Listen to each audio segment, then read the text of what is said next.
In January the 22nd, I guess the Lord had me in the right place, the right time, with the right commitment. I was president of the Selma City Teachers Association.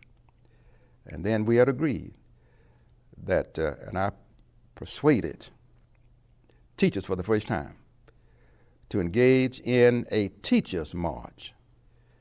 And so we agreed, after they signed their names to a petition, that we were going to march as a teacher group.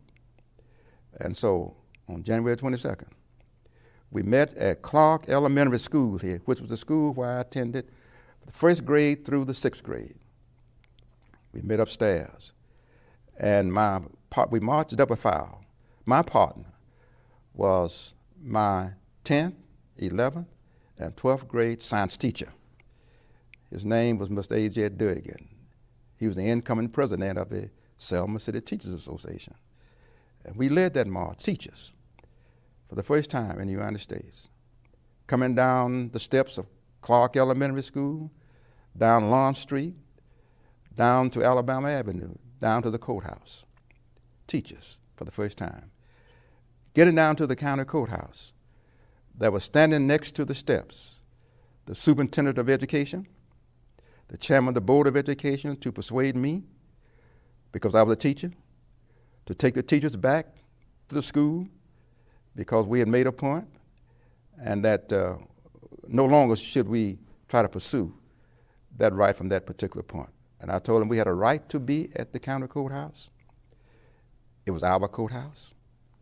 We were not backing down from our right to be there. And I asked the superintendent and the chairman of the board, who signed my check, to step aside. We went up those steps. Jim Clark had his deputies across the door, and he indicated that we were trying to make a mockery out of his courthouse. And we indicated to him that that was our courthouse also. He gave us 1 minute to move off of those steps. At the expiration of that minute, he took the billy club and jabbed us down the steps on the sidewalk. And my partner, Mr. A.J. Durgan, who, as I said, was my teacher, he was not quite used to that stuff like I was. And he asked me on the ground, he said, "What shall we do?" I said, "We are going back." He said, Yeah. And so we went back the second time. We jabbed down the steps after a minute, and he asked me the same question. I gave him the same answer, and he gave me the same response. The third time we went, I really was trying to get all the teachers arrested because teachers were not aware of the tremendous influence. They were the largest black professional group here in Dallas County. And so after going back the third time, he said, "If you don't get off these steps," Jim Clark said, "we're going to arrest you." I said to myself, exactly what I want you to do. And so at about 45 seconds before that minute expired, someone on the inside of the courthouse came and pulled him on the inside of the courthouse door and said, I didn't go in there with him, but I can imagine what they told him. For goodness sake, don't arrest those teachers. Yes, y'all know who that was, the Reverend Dr. Frederick D. Reese. Welcome to the Lineage Podcast. It's an honor every Thursday, man. I look forward to Thursdays when we can come, me and my brother can sit down with y'all and have a good conversation. I will say this year has been a crazy year, but a great year. We've had a lot of special guests on our podcast, and I will say, and not to, for lack of better words, it's just have been great. The relationships that we have been building over this journey is really great. Um, Before I say who we got today, it's a special guest. Y'all already know, but I'm gonna tell you anyway. But before we get into that, I promise y'all, if you do not have Selma Self-Sacrifice after today's show, you're gonna be running to get it. It is on Amazon. The autobiography of the late great Reverend Dr. Frederick D. Reese written by Mrs. Kathy Walters. Now, y'all know we've been saying, telling y'all need to get this book. Not only is it a great autobiography, it was written by a great author, and that is our special guest today. You do not want to go anywhere. I promise you do not want to go anywhere. But if you do not have that book, I really need you to get that book. Don't leave the show and go get it, because we're gonna give you some nuggets. But after the show, you can go to Amazon and get that book. You got anything to say, bro? Because you know I can. Oh, I no, can no, go just, all I'm day. not listening. Okay, yeah. You don't have the book. We have some great things coming up with the foundation, and we have a tour that we have this weekend. If you have not taken the Frederick Reese historical tour, You don't you know are nothing about the really movie. you really missing out. You really missing missing out. We have a tour this weekend, and they've been booking pretty much at least half the month, some months, 3 weekends, and it's a great thing to be able to do with it. You really want to come to this tour, because what you've heard about the movement, trust me, you haven't heard everything. You haven't even scratched the surface. What time is the tour on Sunday? Do you remember? I think it's at 9 a.m. I think. Okay, anybody that's still in school, elementary school, middle school, or high school, come on down to the tour. You get in for free. Get in for free. We're gonna give you this knowledge. We're gonna give you this work. We're gonna give you this work. Just tell your parents, get you down there. But look, before we go any further, y'all know what time it is. We got the first nurse, Kimberly Reese. She's going to bring us our health segment. Kim has really been giving us information, really been informative on what we need to do to keep our health up. You know, in our community, sometimes we put that to the side because we have a lot of other things going on, not realizing that need to be one of the main things that we need to pay attention to. That's just right. To be honest. So first nurse Kimberly Reese is gonna come.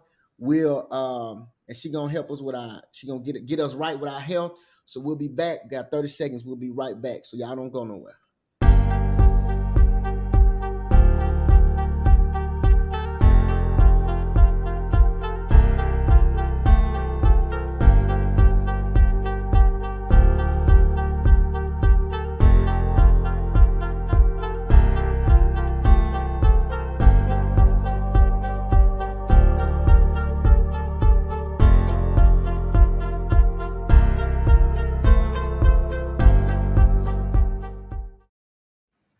Yeah, I told y'all we was coming right back.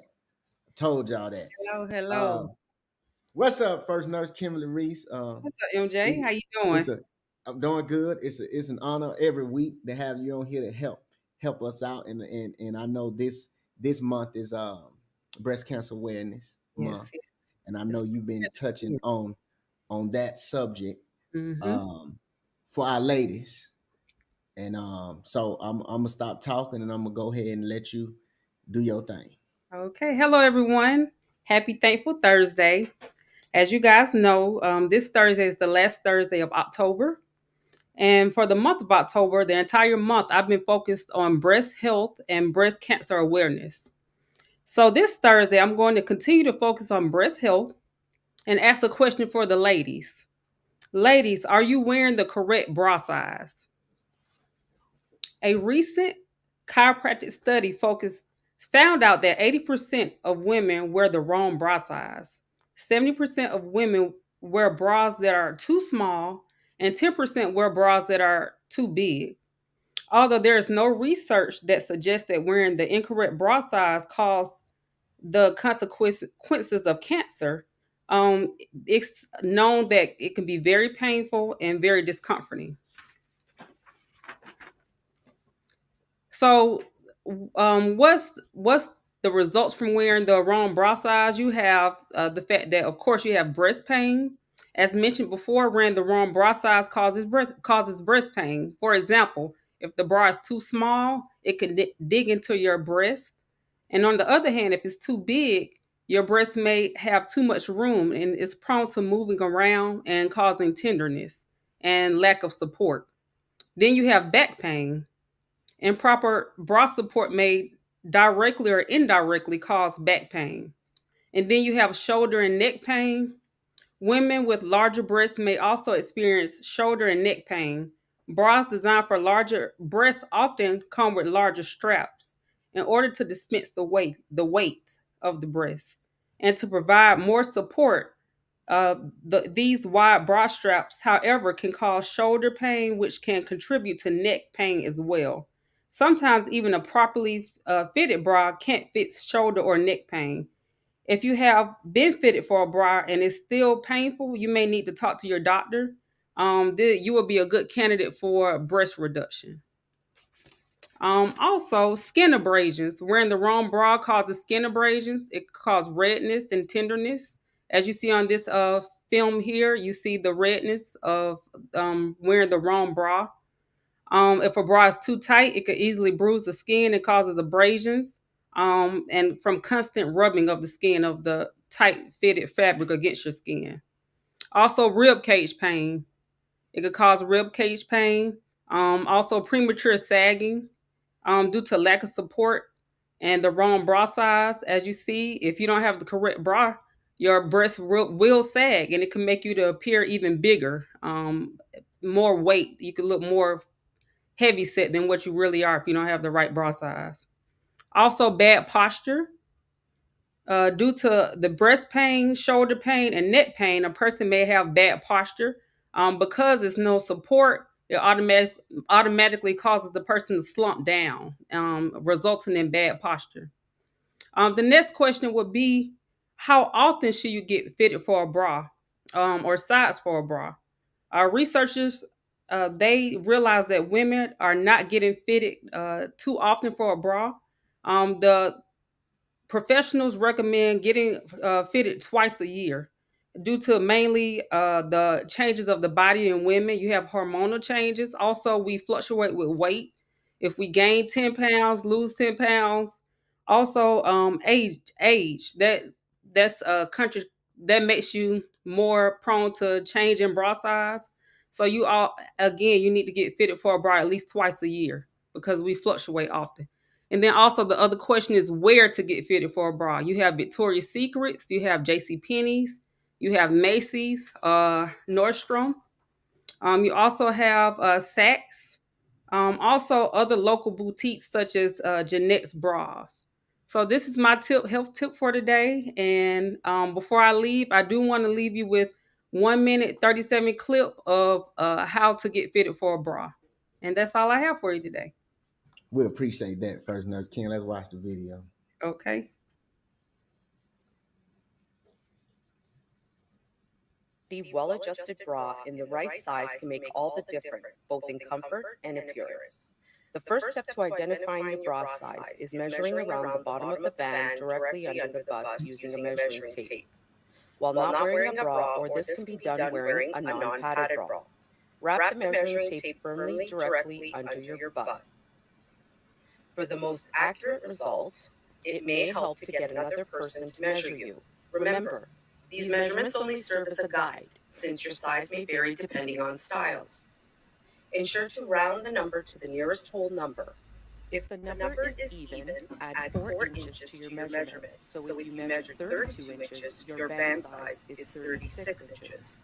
If the number is odd, add 5 inches. So if you measure 33 inches, your band size is 38 inches. Step 2. Wrap the measuring tape somewhat loosely around the fullest part of your chest. Ensure to round the measurement to the nearest whole number, just as you did in Step 1. Step 3. The final step is calculating your cup size. Subtract your band size measurement from your bust measurement and refer to the chart size. For example, if your bust size is 37 inches and your band size is 34 inches, 37 minus 34 equals 3. Your bra size is 34C.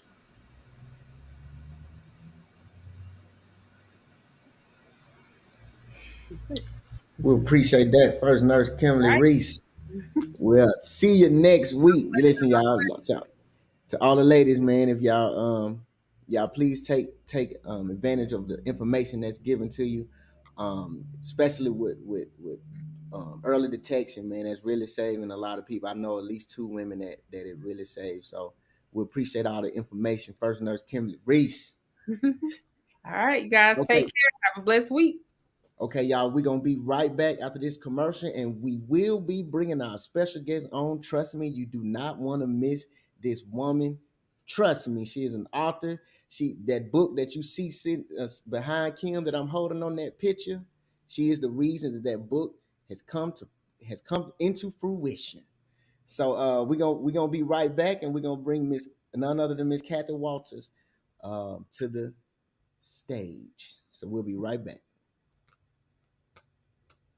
And I persuaded teachers for the first time to engage in a teachers' march. And so we agreed that we were going to march. Nice.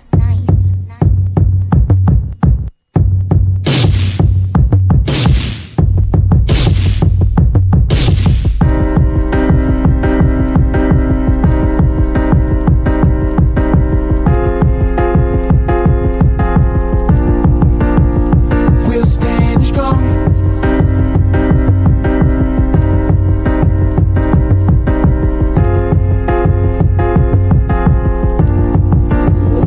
Where we belong.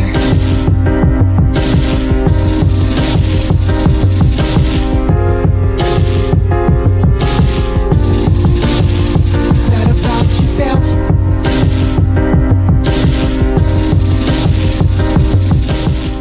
First of all, serving notice on our nation. It's Dr. Frederick Douglass Reese.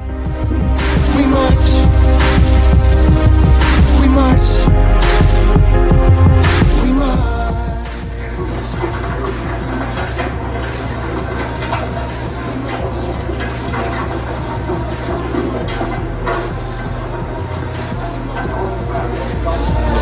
Right to march. He said, what shall we do? I said, we are going back. He said, yeah.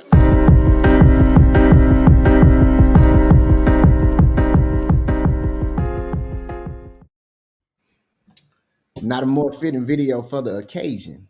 Yes, sir. Man, I love yeah, that song, man. We march. Boy, yeah, not a better video for the occasion. That is good to have Granddaddy speaking, to have a song that I wrote that featuring Mama in the background of that song, and to have a billboard of the book Selma Self-Sacrifice that's in right. the video, man, is surreal. But let's not keep talking. Let's not keep hearing my mouth. Mhm. We have a special guest. It's an honor to bring this young lady forward. Let me.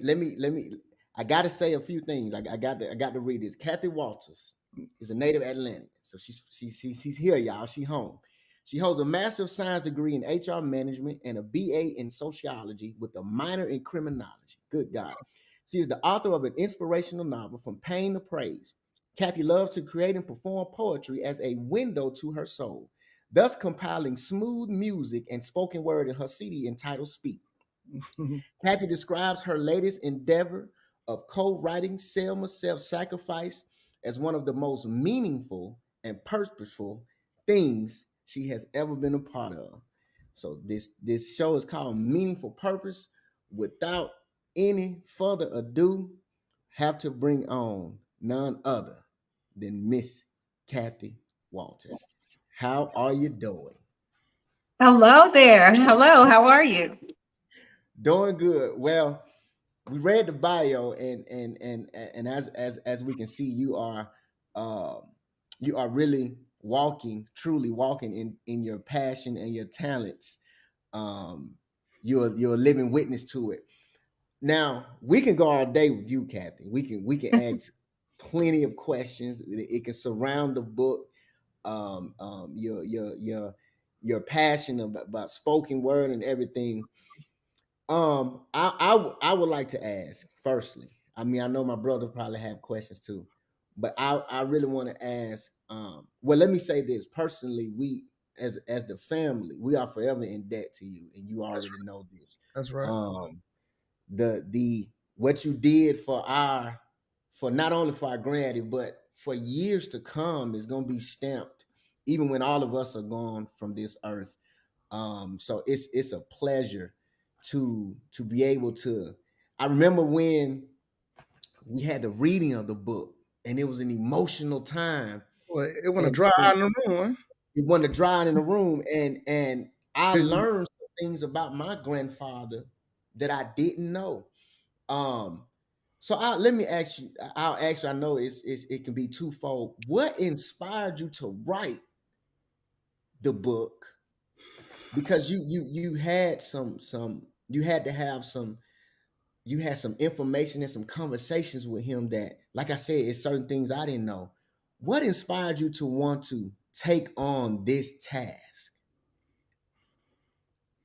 Okay, well, first of all, let me just say hello to everyone. It is my pleasure to be here. So I'm the one who feels honored just to be here and just be a part of it.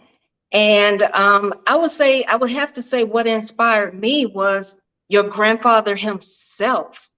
I can recall the first time I met him. He was so many people had described him as being a gentle giant. He commanded your attention. His presence was so strong and so vibrant, and you could not help but respect him and be honored in his presence and just have a lot of reverence for him. So speaking to him, just asking questions and finding out things that he may have wanted to, that the family wanted to make sure we wanted included in the book. Mm-hmm. Knowing that he had so much impact on Selma's history, and that I could contribute just a drop, just a minuscule of importance into his contributions. Those are just a few of the items that inspired me to write, to co-write this book, Selma's Self-Sacrifice. So it was just something that I can't even describe. I'll ask this because I'm a songwriter, Mhm. and it takes a totally different mindset to write books. This is just me. I think it's harder to be an author in your lane because a lot of the times when I'm writing songs, I have the music to kind of inspire me a little bit. It can speak to me, and melodies go within songs. With books, to me, you have to capture emotions with just words, right? So I Right. think that's a total different. It can be much harder than writing songs. Was there a challenging part that you can remember, as far as not challenging as far as to write it, but challenging as far as, should I put this part in the story? Like, what was the most challenging part about writing this? Well, you know what? I would have to say that the most challenging part was, because really what happened in some cases, and sometimes when I'm writing, I'll complete the ending before I start.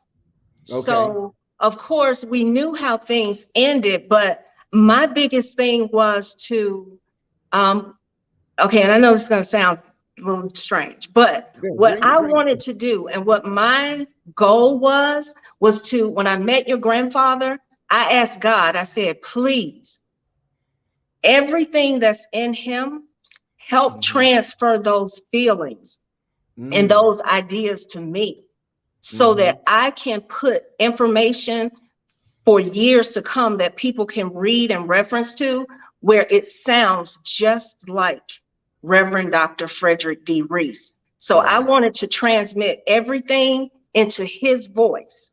So it wasn't a matter of being anything about Kathy. It was all about him and making sure his voice flowed through every page on that book.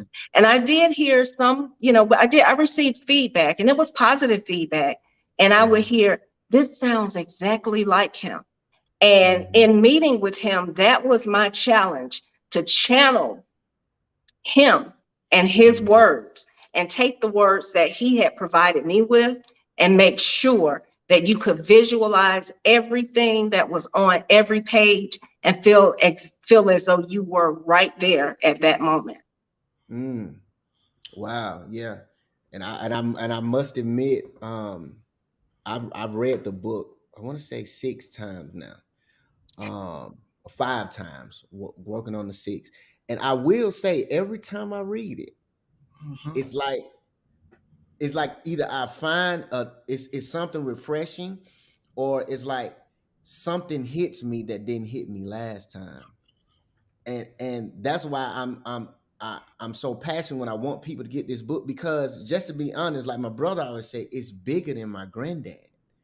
Because in this book, it shows, a fatherless young boy raised by mother and 2 sisters, and how he overcame all of these obstacles and became the man that he was.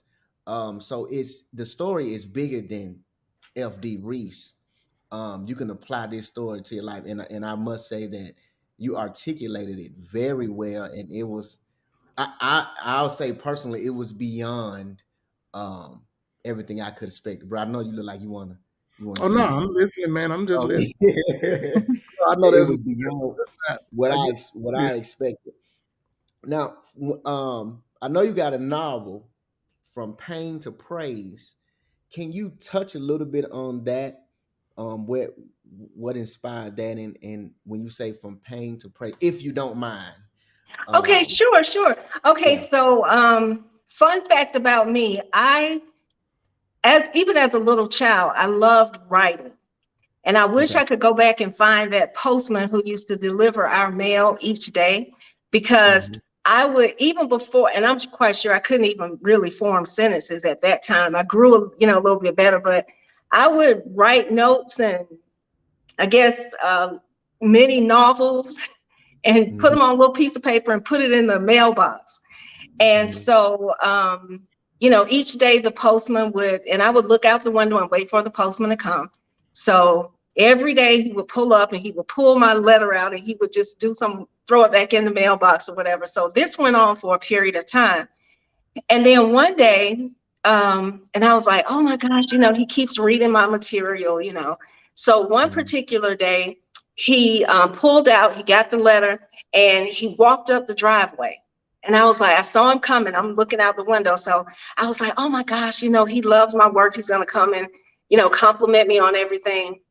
So he knocked on the door and he told my mom, he said, look, I don't know who keeps putting this little stuff in the mailbox, but they're not supposed to be doing this. And could you just, ask them to not do this anymore? And I was devastated because I thought he was going to give me a book deal or something out of the matter, but that was not the case. So after that, it was always my dream to write a book. So with Pain to Praise, I thought, okay, so I did enjoy, I enjoy writing poetry. And then I just that was just one of my goals, to write a book.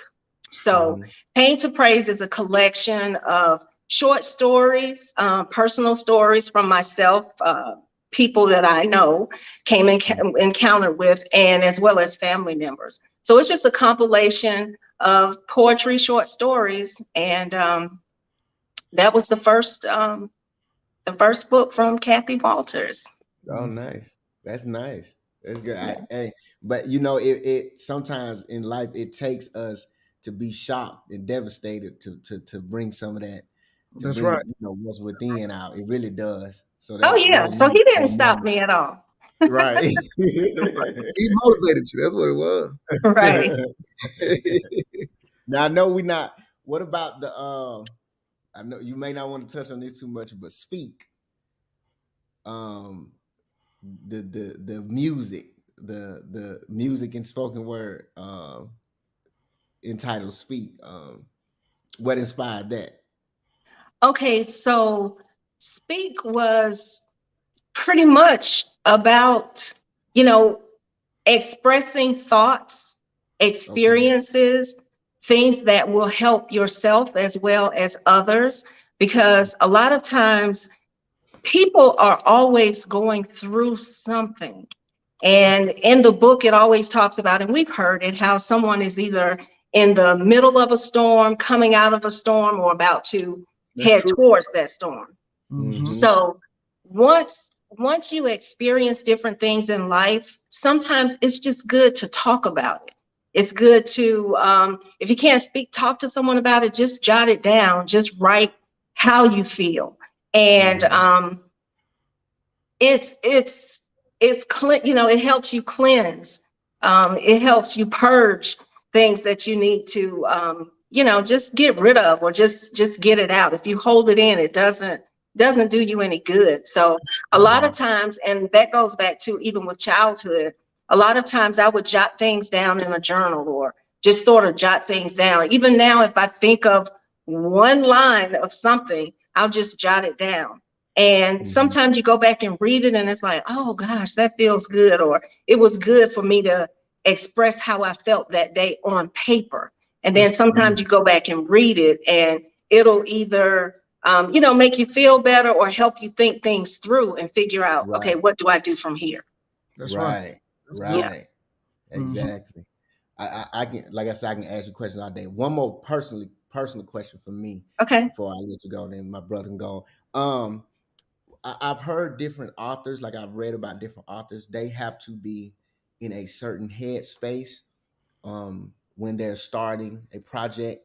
Like with me, if I'm finna do an R&B project, I like to listen to a lot of R&B, some Luther and some Usher, maybe some Tyrese and things of that nature. It inspires me and puts me in a certain era and mood, right? Is there, because I've heard some unique things that authors do to get prepared. Is there something unique that you do to get you in the headspace? Because I see you're across the board. If you can write poetry, spoken word, novels, and an autobiography, that's across the board. Is there a certain headspace you have to get in before you start working on a project? Yes. Well, sometimes I think for me, I write the things that I'm most proud of through the darkest moments, through those darkest times. Sometimes it's the happier times. So it could be a song that will come across, as you mentioned, a song. I'll listen to a certain song that may inspire me to write, or sometimes something may happen and I just go write it in that split moment. Right. The difference is, and one challenge with Selma's self-sacrifice for me was because of course, I had seen your grandfather in so many pictures before, right beside Dr. Martin Luther King.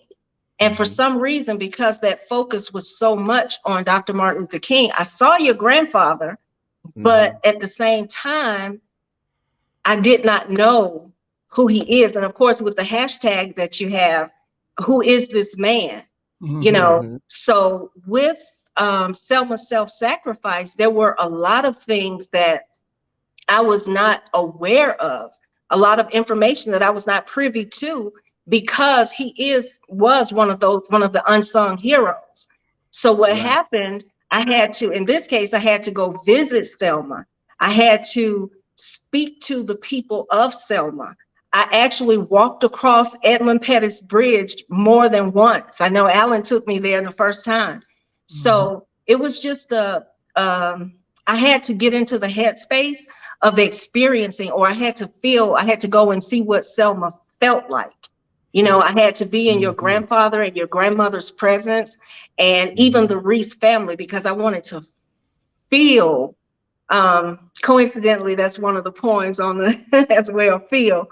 But I had to actually get a feel of the surroundings and Selma and the grandfather and the movement and everything in order to be in that right headspace to put everything in writing. So that was different in that aspect.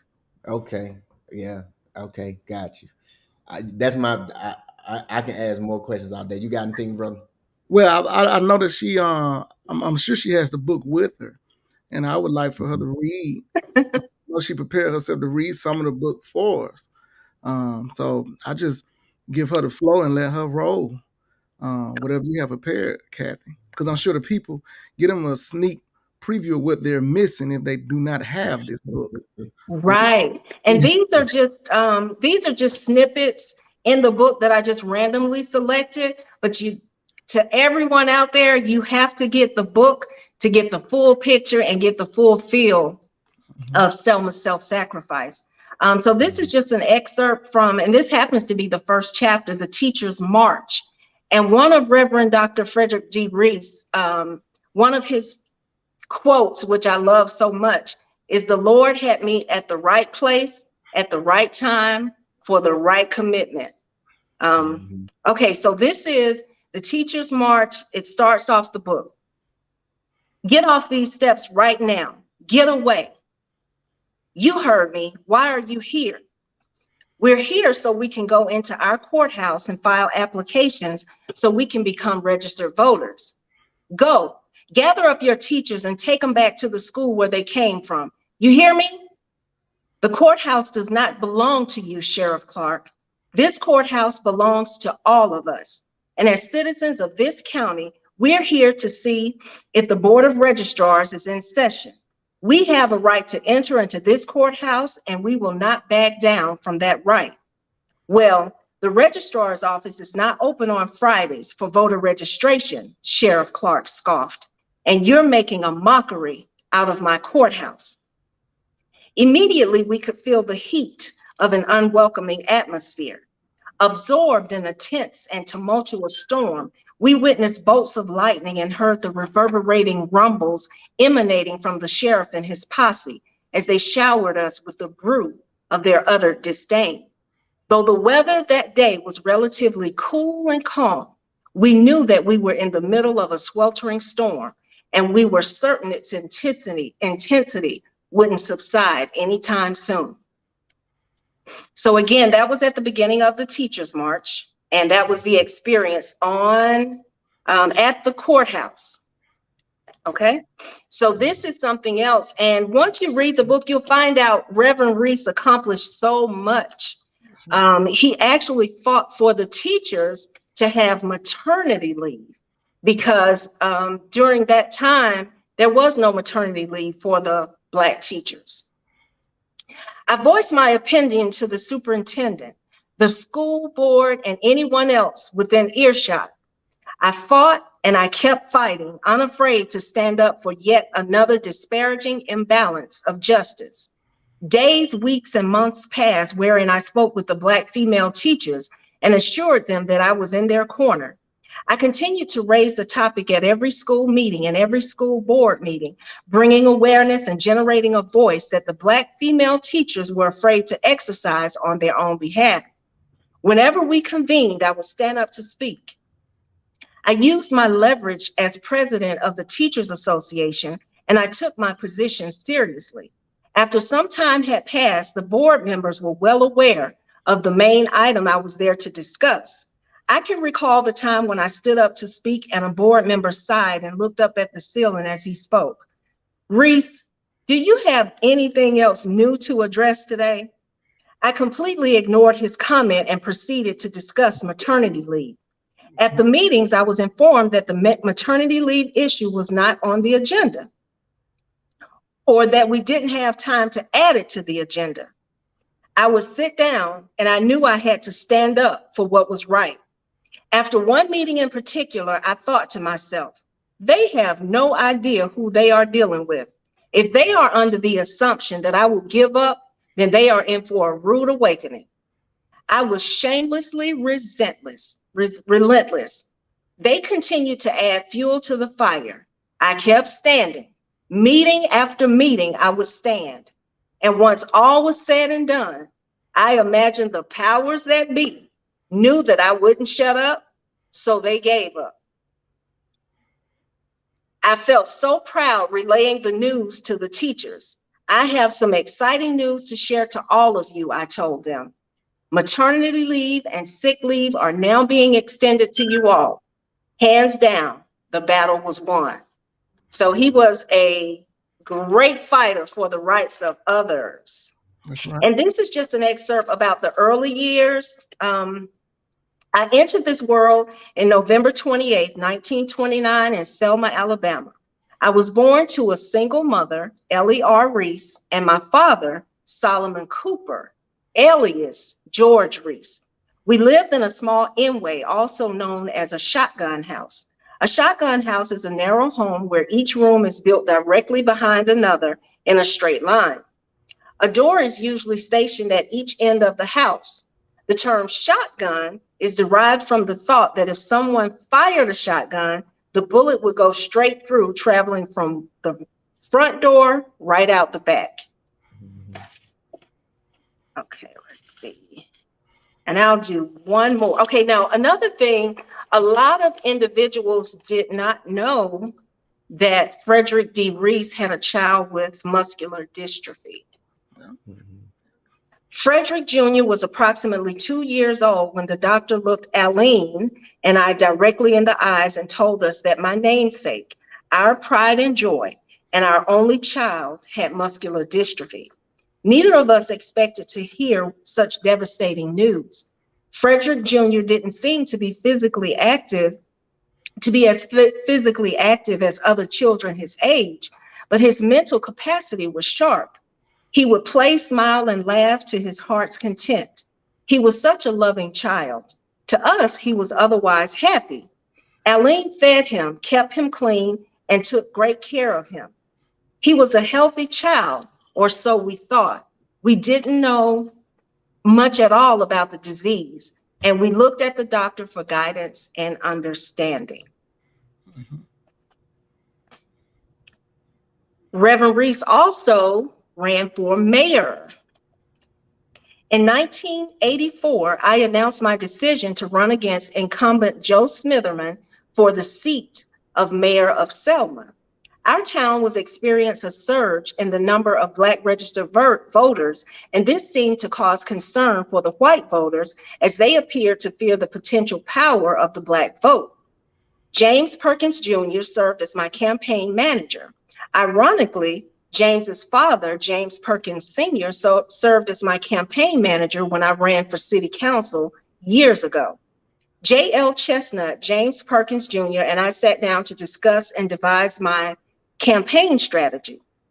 Immediately, I detected a vast amount of disconnect from J.L. Chestnut and his thought process. J.L. Chestnut suggested that we utilize the race card as a tactic to solidify the white vote. It was not my desire to launch my campaign with a blatant racial agenda. Ironically, Reverend Jesse Jackson came to Selma frequently as he was campaigning for president of the United States. This was an exciting time. The possibility of a Black president created quite a buzz. There was an enormous amount of hope and excitement. As with all elections, there were many who opposed his potential run. Jesse Jackson spent a short time in Selma, and along with campaigning for himself, there was a time when he also campaigned for me. Okay, now this excerpt is immediately after Bloody Sunday. Last evening, I can recall a vivid memory as if it were yesterday. The time was around 6 p.m. As I was praying, meditating, and reflecting on the day's events in the sanctuary of Brown Chapel, the phone rang in the pastor's study. I eased the phone off the hook and answered. Hello, Mr. President? It was Dr. Martin Luther King. Yes, I immediately recognized the voice. Mr. President, I understand you had a little trouble down there in Selma. He didn't say another word, neither did I. I cleared my throat and paused before speaking. Doc, which he referred to me as Mr. President, I referred to him as Doc. You know, that is an understatement. We had a whole lot of trouble down here in Selma today. I knew he was joking. He frequently joked to lighten the thickness of the atmosphere at times. Yes, Mr. President, the events of today have been televised everywhere. Everyone is talking about Selma. And again, those are just a few excerpts. There's so much more. And definitely a great read, if I should say so myself. Yeah.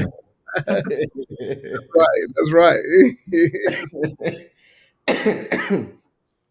Well, look, we ain't gonna hold you hostage. Okay. But we appreciate everything that you have done personally for the Reese family and your work. Like I said, when we're all gone, it will stay, and it will stand the test of time. And I know this is just the beginning, to be honest. I know one day we all gonna be sitting and we're gonna have a movie, and we're gonna be looking at it together, and we're gonna say the job well done. Like I said, it's been an honor having you, and I wish we can go longer, but we ain't gonna hold you hostage. You know you got things to do. I know, bro. Go ahead. I know you. I really appreciate you, Kathy. And one of the things that I wanted to do with my grandfather was to make sure he finished his book, on which he had started, and you was able to spend time with him and really put a great piece of work together. And I just really appreciate you, man. When you have a vision in things, and God gives you a vision, and to see things come together and be a success, and when you see it through, what Pastor Perkins would say, he told me, Alan, see it through. Matter of fact, the day me and you went to Selma, Kathy, when me and Pastor Perkins was sitting at the back of Ebenezer, he said, Alan, I want you to see this through. And to be able to see it through and for it to be a success, that is a great feeling, that FD was able to get his story, a piece of his story on wax, and before he left this earth. And that's and that you will always be connected with us with that. That really was the last thing he did. And man, a way to go out. You know what I'm saying? Exactly. And I love you, and I really appreciate you from the bottom of my heart, man. And every time we call on you, you always there to give us comfort, and I appreciate you. I really do. Yeah. Okay, and I appreciate you all as well. And again, the honor is definitely all mine. But if I may, I want to ask you two a question. All right. How do you feel being the grandsons of Reverend Reese? Well, Jay, since you're the oldest, I'll let you go first. Well, let me interject this as well. Do you feel pressure knowing the man that he was and the foundation that he set? Is there pressure for you, and how do you feel about being his grandson? Oh, well, firstly, I'll say, to be honest, no pressure. No pressure. No pressure. I think, and I'm not being funny. I think, I say I know, me and my brother, we have a special calling, and it's in us to say things when we know we may get backlash, because it's not pressure, because we know what's right and we know what happened. So then when you know what's right, it gives you that confidence to walk it within your purpose. So I feel no pressure, because I don't try to walk exactly like he did. That's right. I really don't, but I know he's in me, because sometimes I have to catch myself, because I sound like him sometimes, or I may do some things that I know he wouldn't do. Like, I remember being at one of my jobs and I had to stand. Just a quick nugget. Over the intercom, they fired two of my black coworkers, and over the intercom, 3 months after they got fired, one of my white supervisors got over the intercom and said the two black people's name over the intercom and kind of laughed about it. Now, everybody else in the job, well, it was a couple of people, but everybody else in the job just took it and kept working. But my blood was boiling. Like, I couldn't work. I couldn't go on. So I got off my forklift and I went to 3 levels above me, and told him, if you don't do something about this, then we don't want HR to get involved. Exactly. And so I know in instances like that, I Mhm. know that's something he would have done, and I don't try to walk to try to do it just because he's my grandfather. When I in those instances, I do it because it's in me. So a lot of the times I can't help it. So it's no pressure when I had that mindset. I'm just doing it. Now, as far as how does it feel to be his grandson? An absolute honor, man. It's I can't put it into words, just to be Right. honest. That's right. Sometimes I feel like I'm not worthy because for a man to, I know I wouldn't probably have done everything that he done. Just to be honest, he was really a selfless dude. Yeah, he was about to call. Yeah. Just selfless dude. So I feel honored, and as I get older and we're starting to unfold more of his work, it's mind blowing, and to know I had a personal relationship with him because he passed in 2018. So I remember the times that a lot of people didn't get.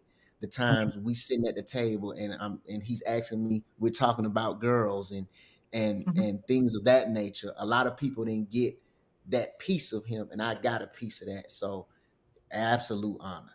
Yeah, I understand. I can second what my brother just said. Um, um, it's no pressure. It's no pressure. But what I am happy about is that we didn't grow up knowing the full significance of my grandfather. What we embody and how we stand up for what's right is how we were raised. Mm-hmm. You get what I'm saying? And that's what my grandfather, my father instilled in us men. This is what you are. This is what the blueprint of what you are as a man to stand for what is right. So I'm happy that we weren't born into the all the chauvinists of the civil rights leaders and all the Right. stuff. You know, a lot of them are bought in silence because they so tied into corporations and things that they can't speak. See, we grew up knowing my grandfather was significant, but not knowing. You know what I'm saying? Right. Like my brother said, it's just in us. Like I can go back when I was working. My brother and I was working at the same job at the time, and man, it was people used to smoke, and they got up and they told everyone. They said, you are not taking any breaks. No breaks. We want you to work. The only break you get is your lunch break. So we said, okay. So as I was doing my job, driving the forklift, I recognized that some individuals decided to take smoke breaks and nothing was said to them. So I made up in my mind at that point that I was going to take my breaks. So the supervisor, the OM, walked around and he saw me sitting in the break room. He asked me, he said, we told you not to take any breaks. Why you in the break room? I said, well, I'm on my smoke break, even though I didn't smoke. Right. But the thing is that you're not going to allow them to take smoke breaks. And because I don't smoke, you're going to tell me I got to keep working. No, everyone is going to get treated the same. But now that campus is a non-smoking campus now. Oh, wow. Well, let's be right all the way around. Right. So I know those are one of the things my grandfather would have done, but it's just second nature. It's just second nature, and like I tell MJ, as I work now and I go around the different areas in Atlanta, the last week, it was a Asian owners of an American Deli. They were treating a black woman that was, you can see, was mental, a little mental ill. She had a pinch of bipolar, schizophrenic, but she was trying to get her order. She had her money. She was trying to get things done. And they were talking to her just unruly. And I just couldn't take it. And I told them right then, I said, look, y'all gonna talk to her better than that. I said, talk to her better than that. I said, she deserves to get treated like any other human being. So I said, if you don't talk to her better than that, I guarantee we'll be out here picketing and you have a situation out here because we're just not going to allow for you to do that. And so, I hope I'm going to go back next week and see if they're doing a better job. But that's what we have to do. We just can't sit back and just allow anything to happen. And so there's just upbringing, Kathy. So there's no pressure. It's just how we were raised. That's why it's not an impression. This not a, we're not acting. It's just a part of our life. Right. So yeah, man, and it's an honor, man. I think it's an honor to be able to share my grandfather's legacy, to for me to be a part of his seed. It is an honor, and I feel like that, you know, this was just by design by the Most High God, and it's a privilege. It's a Right. privilege to be able to do this and continue to work. Not trying to be like FD, because one thing my granddad used to always tell me, because I used to talk a lot, and my Oh, granddad yeah. would say, "Okay, Alan, that's enough." But he used to always tell me when things simmer down, he said, "Well, Alan, do whatever God is leading you to do and handle it like he's leading you to handle it." So that's telling me, Alan, you're not going to always handle things like me. But Mhm. however God is leading you to handle it, you handle it. That's You know what I'm right. saying? So Right. Right. that's how it is, man. That's how it Yeah. is. Yeah. Well, that's awesome. Yeah. Well, we once again, I'm not gonna hold you, Cat. We appreciate you. That's the first time one of our guests asked us a question, ain't I know, right? it? I like to talk. Yeah, we appreciate you, and of course, you know, we always gonna be connected, and like brother said, anything that we need of you, you always there, man. So you know, we'll be keeping in touch with you. Okay. Well, thank you. And that still stands. So it's hard for me to tell you no. Well, we appreciate you, and we will see. We're gonna get you back on, most definitely. Okay. That's We're gonna right. get you back on. So Okay. until next time, we appreciate you, Catherine. We'll see you later. Okay. Thank you so much. All right. Bye-bye. Bye-bye. Yeah, man, that's one for the books. It One is, for man. the books right there. Mm. I seen the comments. Penny Anderson said, "Fearless is strong." That's when Kathy was reading. I said we need more of that. Absolutely. Mhm. AC Book, it's an honor to hear and meet the author of this novel, Kathy Walter. Y'all amazing. I second and third that. Um, yeah, yeah, Kathy, man, she's a jewel, man. Jewel, Like, man. you can't, and that's the thing. Let's be honest, man. See, this is what happens with relationship. Kathy is my wife's cousin. Mhm. You see what happens when you first, when you have a sincere heart. The word says a man that findeth a wife has Mhm. obtained favor. Correct. What happens is that the favor is the things that as a man and as a that you're trying to get done. Your wife Mhm. is that link that can be connected to that next link. You Facts. get what I'm saying? Facts, man. And that's why it's important for man shall not be alone, because that those links, if you in this situation, those that wife has a purpose for you. You know, she's your Facts. helpmate. That's right. Him by me doing right and marrying a lady that has a mindset of a wife, look how it Mhm. helped our legacy. Right. You get what I'm saying? Right. And then Right. we was able to be introduced to Kathy. You get what I'm Mhm. saying, bro? Right. Relationships is everything, bro. Right. It's And, everything. and you know how it's divine, man, because let's be honest, we aren't, through our relationships we're building, we aren't meeting. It's not like we're meeting people just by the wayside. That's We're right. meeting actual, like, and I'll say that Kathy is a brilliant writer. Brilliant. Like, Brilliant. you can't make this up, bro. Because the thing about it, when she's it's crazy. When you know how they say some computers, it can catch the way you talk, how you talk, you know, Mhm. how you use your words. You know, I know Mhm. computer do that. They'll say, "Boy, you just got a big country slang." Right, But right, right, right, right. be able for her to be able to sit and have conversations with FD Reese and Mhm. listen to the way he uses his words, his vocabulary, Mhm. and write it down. Is a lot of times when I read the book, I'm like, and I always say to myself, man, this granddad is speaking all day, because I've been hearing him all my life. all day, bro. So the words, expeditiously, and the things Yeah. he used, the slang that he used, not Right. slang, but his vocabulary. He was great with Right. his words and his penmanship. Exactly. Granddaddy, he thought the world of that. And to Mm-hmm. be able to look at that on and read those words, man, especially after he's gone, man, that's just I get emotional, man. Yeah. I get emotional, and that's just real Mhm. talk. Yeah. And it's and by her saying that's one of the most meaningful things, man, is that Yeah. she's done, to say that. But I can attest to that because the songs that I did for Granddad, man, centered around him was it's the most I've did hundreds of songs, but those songs, man, it hit different. It hit differently, man. Special place. It really hit different. We talking about meaningful purpose, and I know I was trying to get that picture that our cousin sent us yesterday. Oh boy. I sent it. Hold on, let me see if I can get it right quick. Y'all can bear with me. 1 second. It's a picture of Reverend Dr. Reese. Man, please let me get this picture. Yeah, you talking about the one with Granddaddy, or the rabbi?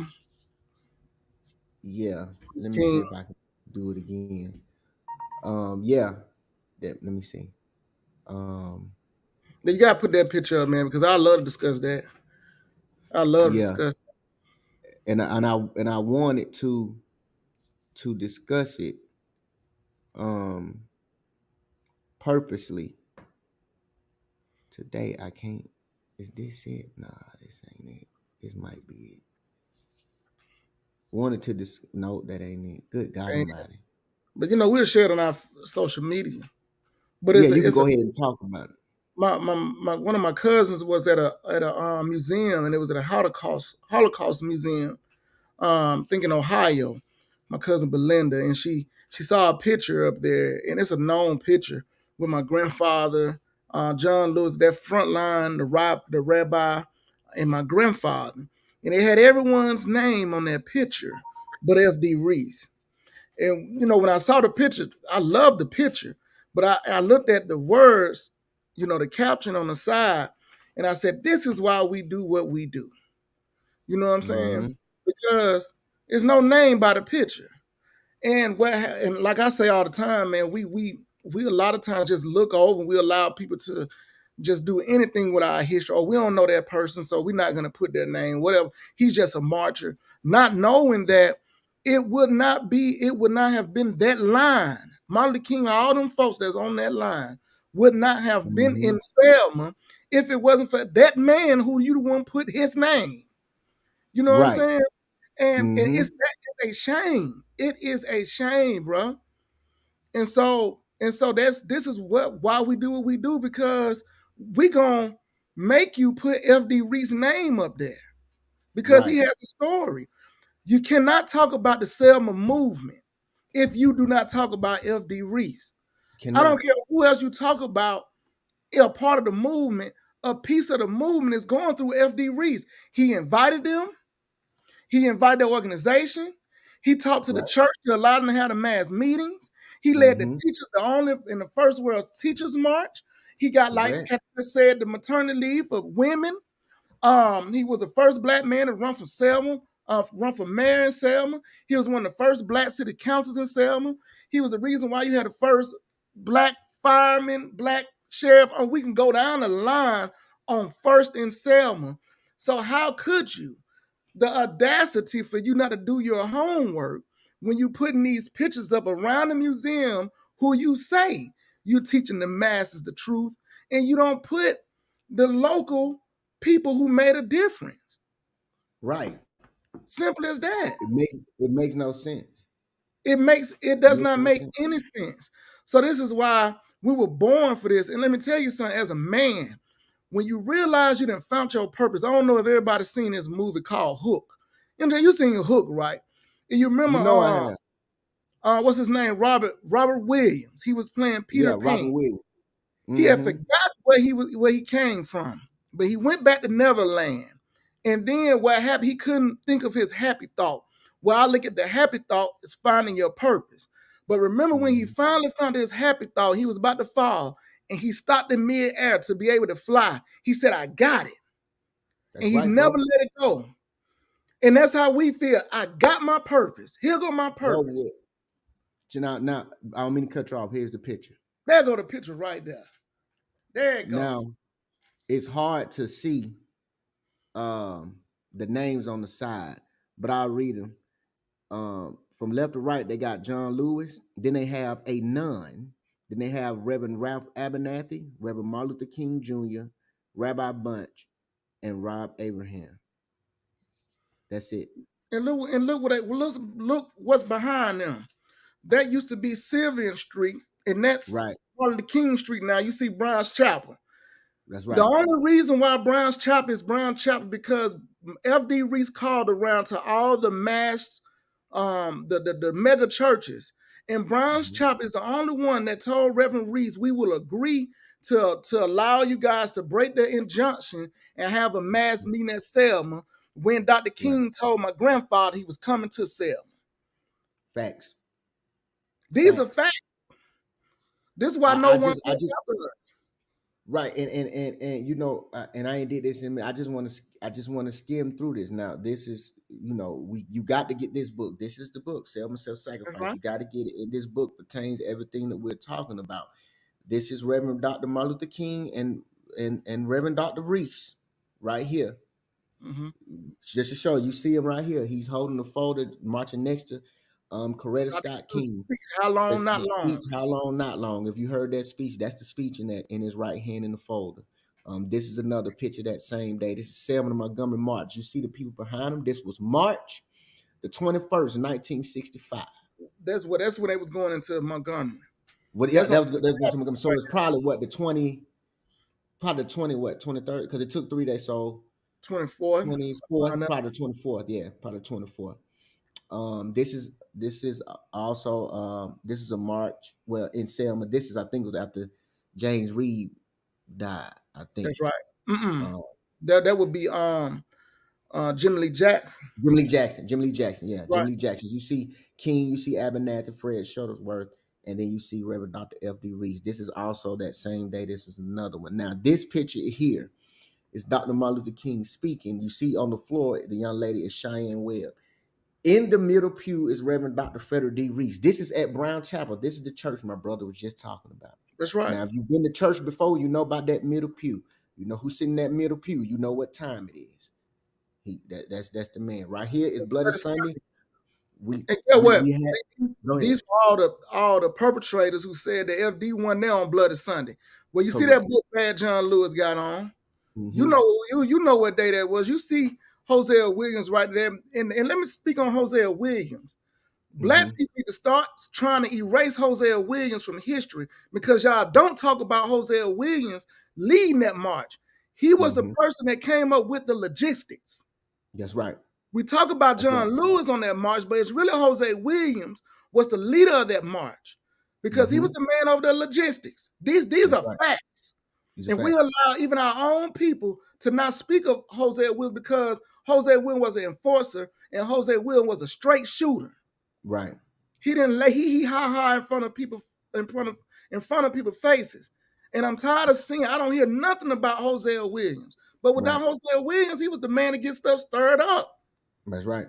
Sure. Hosea Williams. Point blank. Y'all know this picture. This is Reverend Dr. Reese and Ralph Abernathy and Reverend Dr. Frederick D. Reese. That's in February when they got arrested. Yes, sir. Well, all them they kneeled down and prayed. And then all of them got locked up. They got locked up that day. I wonder, is this the day when Martin Luther King said he lost his voice and he had told Granddad to get on table and preach? I don't know if this is the day. That was the time they got arrested, yeah. Okay. That's then last but not least, this is after Martin Luther King died. As Miss Coretta Scott King and John Lewis, they were coming in Selma. This is the first Jubilee, first ever Jubilee. As you can see, this, I think this was in the 70s. 70s, right. Late 70s. As you can see, they come into Selma, the Greek Granddaddy. So just to put some pictorial images with it, just so we can you know, sometimes people like to see, they got to see the pictures and they see the image and put it together. Now we have artifacts and letters to back all of this up, but that's why it's meaningful purpose, and that's why when Kathy was on here, it clicked in my mind when in her bio when she said this is one of the most meaningful things that she's done, and me and you can attest to that. Oh yes, sir. This is a journey. This is a journey for us that started around 2017, and it's Before that, but yeah, yeah, before that, but Mhm. you know, Yeah. legitimately, you know, Yeah, that's right. officially I feel around, you. officially around there. And I can say, and when Kathy asked the question, man, how does it feel? And you know, it's certain things in my life that I remember and didn't know. Like I said, I remember going to KFC and us ordering the food, and And when then Granddad tried to pay, they said, your money's Reese, no good, Reverend your Reese. money's no good here. We I got this. remember us going to a museum or something. I don't know if you remember this, and this white lady was shaking Granddaddy's hand, and she was crying. Crying. I remember that, bruh. She was crying. Things like that, I remember, but we didn't know the significance. I want to know why we couldn't walk in around Selma without people picking us up, taking us where we needed to go. I'm like, well, we think, well, Granddad is a pastor here, so Granddad you a know, pastor, okay. so not But knowing he was the always guy. like, wow, you know what I'm saying? Right. And FD Right. didn't move out his community. People say you can't do great things and stay in your community. Please. He False. stayed in the same house from 1960 all the way till he died. Now, False. he didn't move out. I gotta read. I'm sorry, bro. I gotta read some of these comments. Um, uh, um, it was an honor to hear and meet the author of this novel, Kathy Walter. You are amazing. We second that. Naturally, corporate said awesome. Tally Kinesis, great and informative interview, fam. We appreciate everybody in here. Penny Anderson, absolutely. Sandra Hood, enjoy the program. This is awesome to see. You grandsons are keeping the legacy going of your grandfather. God blessing to the Reese family.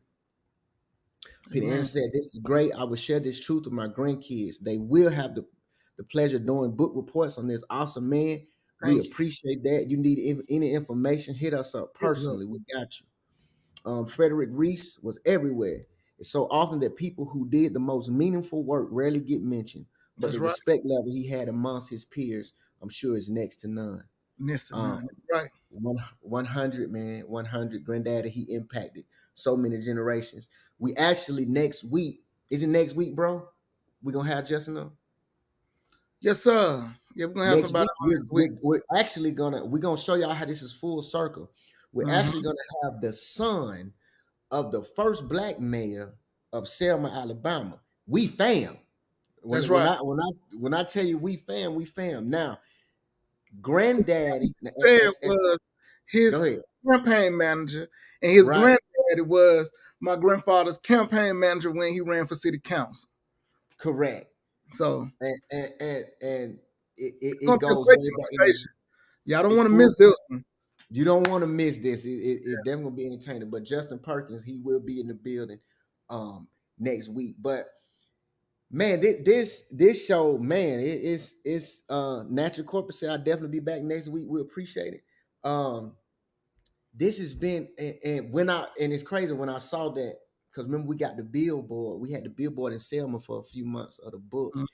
And I remember riding into Selma like, man, this is it's surreal. And I know that's God, I know that's not the only surreal moment that he's gonna give us. But to see how God connects everything, man. And I've always known that, but to see it in real time, it's amazing, man. And this is only the beginning. We want to do documentary. We gonna have to get Kathy in front of the camera for this documentary and speak. We gonna have to do it, but meaningful purpose, man. And make sure you in your life, Kathy has a meaningful purpose. What is your purpose in your life? Man. Ours is the legacy of FD Reese and continue to stand for what is right. Facts. But everyone in their life, everyone in their family, You're sitting at home, I don't care what you're doing. You have a purpose, man. That's right. You have a purpose. And it's very important. Not only should you recognize your purpose, but then make sure you have the right people around you as you learning how to develop, how to project your purpose out in the world and in your community. And walk in it. And walk in and don't be afraid. Walk in Listen, it. don't be afraid of the door shut in your face. I love hearing no's. The reason Yes, I sir. love hearing no's is because I'm saying, watch me continue to work. I Watch wonder, the work. do you know how many times F.D. Reese heard no? Good You ever God thought about Almighty. that? Our ancestors and our family back in the day, how many times did they hear no and continue to push forward? Come on, No, man. you'll hear more no's in your life than yeses. But no's, and it's the hard times and it's the difficult times that build character. That build a character. It strengthens you. Mm-hmm. Yeah, it's just like working out. Working out, it hurts. It cramps. You know, when you lift weights and you're running and stuff, it's straining. But the reward when you lose weight and you're healthier, it's like I'm glad I went through that process. Mm-hmm. No is a part of the process. Saying your grandfather didn't do this a part of the process. Going, searching, and finding the truth is part of the process. We have That's to right. learn to be able to endure. We as a people have to endure the hard times. Stop punking out and giving up because you hear no, or something didn't work out like you wanted it to work out. Continue to push forward. And that's all my granddaddy legacy at the end of the day was about. Hey man, y'all can tell me no a million times, but that one yes is gonna contradict your nose, man. I'm gonna That's keep right. pushing. You're 100% right. And you know, it's crazy when and it just came to me, bro. That's why it's divine purpose. When I asked Kathy, the mindset, right? I was writing a song called Grow. Matter of fact, at the end of this song, at the end of the segment, I'm gonna play Grow for y'all. The first verse says, sometimes the sun may seem to fade away. Don't cry. I promise there'll be better days. Watch this. I know it gets dark. Keep praying for some moonlight. The reason why I said moonlight is because sometimes you got to sit in that darkness. You just need a little light. I didn't say keep praying for sunlight. Not in that moment. Keep praying for moonlight. Mm-hmm. And I say, I know it gets dark. Keep praying for moonlight. And when it seems, and when things go left and seems like it won't get right, now, and I say, dig deep. This is where the grow analogy comes in. Mm-hmm. Dig deep in your soul and try to make a change. That's right. You have to dig deep and try to make a change. And so I want people to understand what you just said. Dark times gonna come. Gonna come, bro. It need to come. They gonna come. Welcome them. What, but I tell you, but Judas put Christ on the cross. Welcome. Tell them to come on. Prepare yourself for it. Invite it. Look, I said, dig deep in your soul, try to make a change, right? Plant your feet on the ground. So you digging, you planting. Plant your feet on the ground. You'll never be the same. Then I said, feed and water your mind. Mm-hmm. Wisdom will grow. That's right. And now your seed is sown. It's time to grow. Time to grow, bro. And it's the that analogy of growing. That's right. That's right. That happens during the dark times. I promise you. It happens during the hardest times of your life. Granddad used to always say, if you give up, don't give up during the night. Don't throw the towel in because you won't see daybreak. You won't see daybreak. He said, they gonna break. They gonna break. They gonna but break. He said, but if you give up during the night, you ain't gonna see it break. You ain't gonna be there. You ain't gonna be there. You ain't gonna be there if you give up. And think about it, bro. Some people spend their whole life in the night. And the reason why they still in the night, because they won't keep pushing and work harder to get moonlight than to see daybreak. So if you're gonna be in dark times your whole life, if you're gonna be in dark times, at least make it count. Make it count. Make it count. Right. If you're gonna be depressed, if you're gonna be financially in bondage, if you're gonna do all that and being not all your life, man, forget that. Work Forget it. hard to get out of it. That's right. That's the Like- truth. Cause look, we ain't gonna tell conversation, but me and you were talking today. We talking Mhm. today about things that how we gonna adjust, how we gonna move Gotta going adjust. forward. And think. That's right. It's a sometimes some things are a lateral move. Hey, sometimes you got to go back, regroup. Some That's things you right. got to say. I was telling Perk that today. I said, man, even in the hard times, in the decisions that we've made, that it probably didn't work out, I still wouldn't change it because guess what? I learned from it. We don't lose, we learn. We Exactly. learn a lesson. Yeah. We stop hearing the mentality, dog, I failed. I didn't fail. I learned a No. lesson. Learn a lesson. You only Ain't no take the such L thing. when you give up. Thank you. Until you check out of here is when you fail. When Then you when check you out fail. prematurely, that's when you fail. Mhm. But just because you got a bad, or someone gave you bad news, or they told you no, I didn't fail. I just learned a lesson. Now I know how to move better. It's the mindset. We have to work on changing our mindset. And when we change our mindset, then we can be better. We can strengthen ourselves. Everything That's right, starts bro. in the mind. I don't care if you want to lose weight. Well, how's my nutrition diet? How many times I'm working out? What I have to do, I have to change my mindset to eat better and to do things better for my body. Right? That's right. So Where the what mind M go, the body is my mindset. In life, is my mindset. Everything starts in the mind. But the hard times is needed in your life to grow. Sometimes sometimes God allow the hard times for you to strip unnecessary people from around you. That's right. You know what I'm saying? You can't take all that bondage with you. You know what I'm Facts, saying? man. It's a great interview. You guys are doing an awesome job. Keep his legacy alive. Learn a lot about Sam that I was not aware of. Keep it going. That's Doug Miller. Feisty Chickpea say, no is a part of the process. As a teacher, this really registers with me. What an awesome legacy. Penny said, good word. Amen. I know we got to get out of here. I'm going to play this song before we go. Play it, bro. Just so, to bring it into perspective. So y'all listen to this, don't leave, and please believe, keep checking in with us, keep supporting us, man. We got other things coming up that I'm really excited about, and we gonna hold on, we're gonna keep it going. Yeah, we appreciate that. So y'all listen to this song, listen to the lyrics, man, and let it register in your soul. And we'll see y'all next week.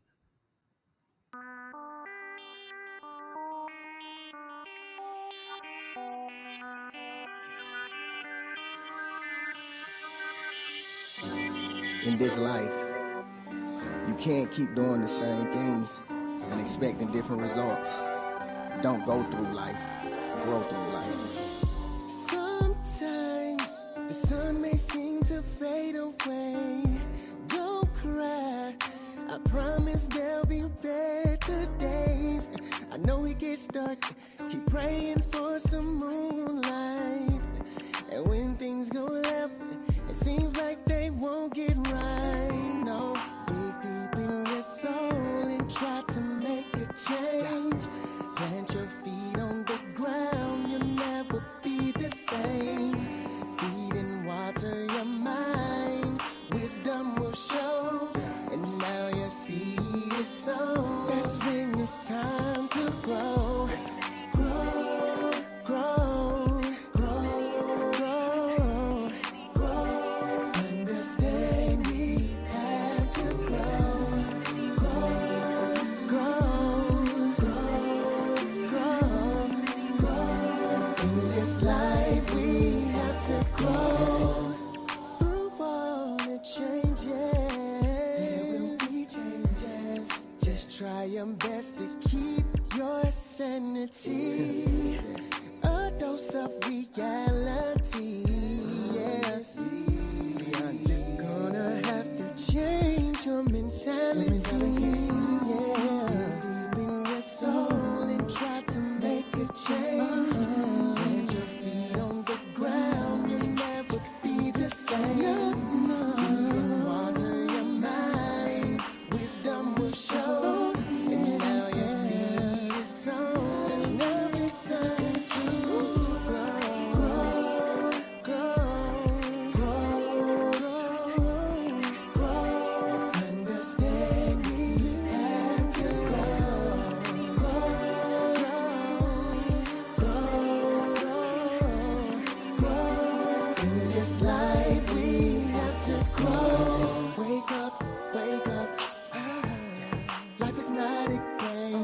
shape up, shape up.